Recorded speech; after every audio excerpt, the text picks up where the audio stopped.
Gangadhar কয়ালের sting operation কতটা ক্ষতি করলো সন্দেশখালীর?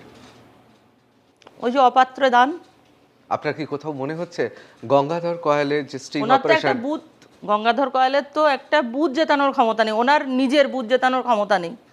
আমরা তো নন পলিটিক্স মানুষ হয়েও আমরা আমাদের বিধানসভাটা এখনো আটকে রেখেছি।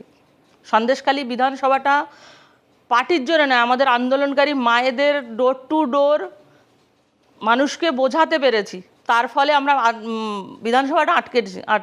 কিন্তু লোকসভাটা বাকি যদি আমাদের সেই পাওয়ারটা দেওয়া থাকতো সবাইকেই, যে আন্দোলনকারী 700 মহিলা ছিল, সবাই যদি ওই প্রত্যেকটা বিধানসভার ভিতরে গিয়ে ওই বোঝানোর চেষ্টা করতো, হয়তো আমাদের লোকসভাটা জিতে যেতে পারতাম। কি মনে হচ্ছে লাভের গুড় পিঁপড়ে খেয়ে গেছে?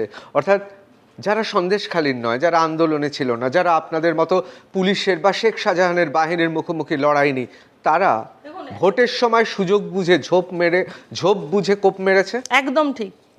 যেমন কিছু সাংগঠনিক অন্য জেলার থেকে আমাদের জেলায় সাংগঠনিক মানুষ আছে, নেতারা আছেন, দিদিরা আছেন, দাদারা আছেন, তারা এসছেন অনলি ফোটেজ খাওয়ার জন্য, পর্যটকের মতো, পর্যটকের মতো টুরিস্টদের ফোটেজ মতো খাওয়ার জন্য ফুটেজ খাওয়ার জন্য তারা এসছেন। প্রত্যেক জায়গায় গিয়ে, প্রত্যেক জায়গায় বলবো না, কিছু কিছু জায়গায় ডোর টু ডোর তো যায়নি, যেমন সাধারণ যারা ছিল ডোর টু ডোর গেছিল, আন্দোলনকারী যাদের জীবন মরণের লড়াই ছিল, তারা তাদের মানে জি-জান চেষ্টা করেছে তারা।